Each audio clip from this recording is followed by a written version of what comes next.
Muy bienvenidos, amables oyentes, a su programa Diálogo Bíblico. Es un placer estar con ustedes nuevamente este día, en este momento, junto al pastor Horacio Rodríguez, que les habla Raúl Medina. Les saludo cariñosamente con un gran abrazo. Dice que todo lo que comienza termina. Sí. Solo la eternidad será la que va a comenzar y nunca va a terminar. Y esa esperanza la tenemos en nuestros corazones. Tenemos que agradecer a nuestros amables oyentes porque nos han acompañado durante 13 semanas que hemos estado aquí. 13 semanas hablando de este libro de Jeremías, que nos trajo varias experiencias tristes, amargas, pero también la vislumbre de un Dios que otorga gracia, que otorga bendición, que otorga oportunidades. Recuerdo cuando partimos que hablamos de una palabra que era Michitán, ¿te acuerdas tú?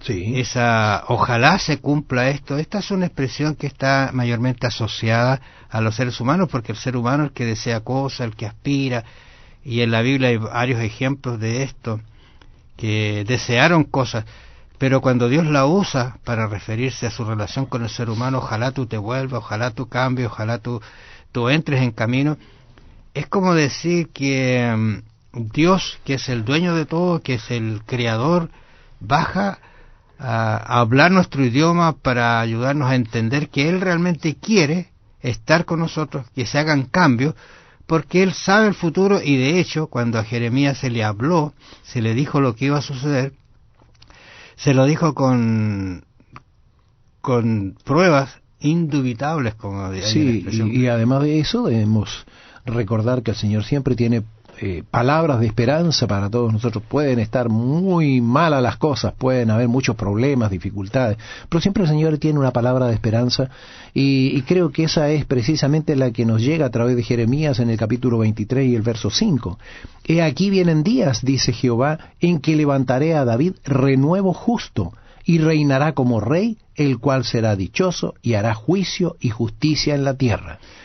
Bueno. Esa expresión renuevo es interesante porque sí, por lo menos se denota que hay alguna raíz de donde aparece el renuevo, o sea, sí, hay algo que va a florecer, va a salir. Ahora, cuando uno habla aquí, este texto lo mira así textualmente, que levantaré a David, dice.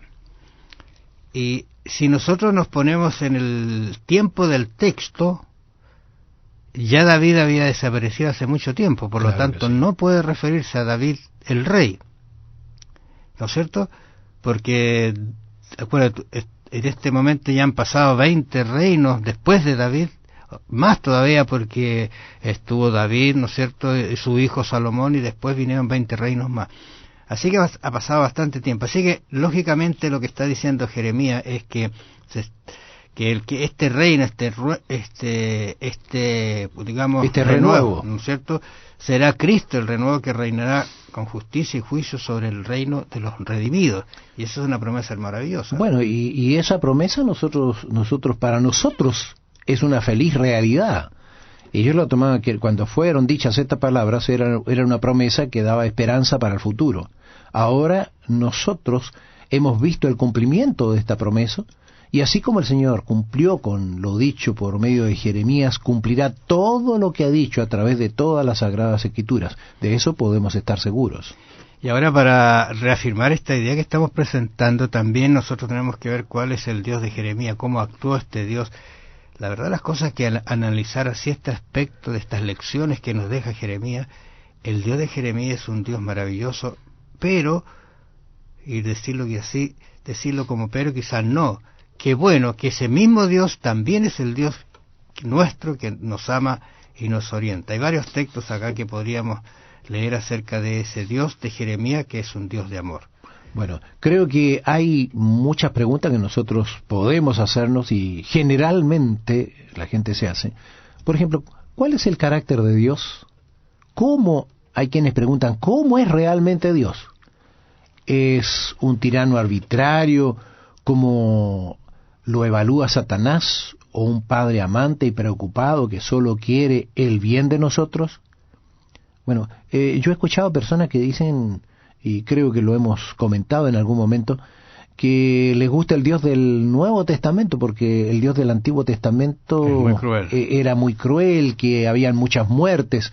Bueno, creo que en esa oportunidad ellos el Señor tuvo que actuar de esa manera porque Él hacía juicio inmediato. Nosotros, recordemos, no es que hoy día no se castigue el pecado, porque hay quienes piensan que como no pasa nada, entonces hay que seguir en el mismo camino.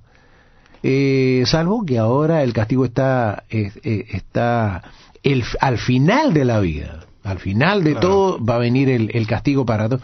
Pero en aquel momento los israelitas veían el castigo o la consecuencia que traía el pecado. Hoy día generalmente no vemos esa consecuencia inmediata. Ahora aquí en Jeremías 2:13, hablando de esta situación que Jeremías está presentándole al pueblo, dice: porque dos males ha hecho mi pueblo. Me dejaron a mí fuente de agua viva y cavaron para sí cisternas rotas que no retienen agua. O sea, estos males en realidad es puntualizándolo, es el rechazo de lo real y verdadero que Dios ha presentado, y lógicamente el preferir lo irreal y lo verdadero lleva consigo una a otra cosa. O sea, van de mal en peor: rechazar real y verdadero y preferir lo irreal y falso.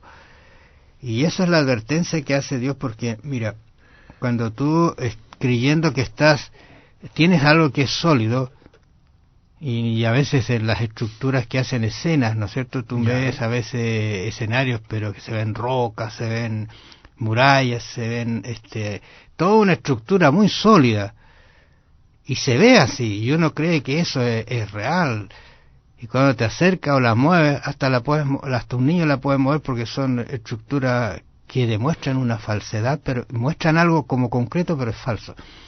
Eso es lo que Dios quería que exactamente no pasara con Israel, que no creyeran en estas falsedades, que no creyeran en estas cosas, y esto demuestra el carácter de Dios amable, cariñoso, advirtiendo a la gente que no vaya tras esos dioses que son malos. Eso es un Dios que, más que vengador, como dirían algunos, es un Dios de amor, de misericordia. Ahora fíjate, podemos leer dos textos. Uno se encuentra en Jeremías 11:22, dice: así pues ha dicho Jehová de los ejércitos, he aquí que yo los castigaré, los jóvenes morirán a espada, sus hijos y sus hijas morirán de hambre. ¡Qué tremendo! Pero fíjate, en Jeremías 31:3 dice: Jehová se manifestó a mí ya mucho tiempo, diciendo: con amor eterno te he amado, por tanto te prolongué mi misericordia. Fíjate, dos textos que parecen tan contrarios, tan diferentes, pero aquí nosotros vemos que es el mismo Dios, es el mismo Dios de amor.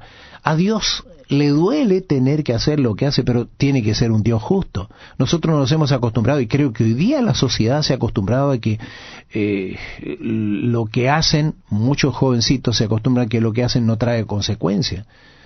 Y eso hace que esto se multiplique, porque creo que estos jovencitos aprendieron de las películas.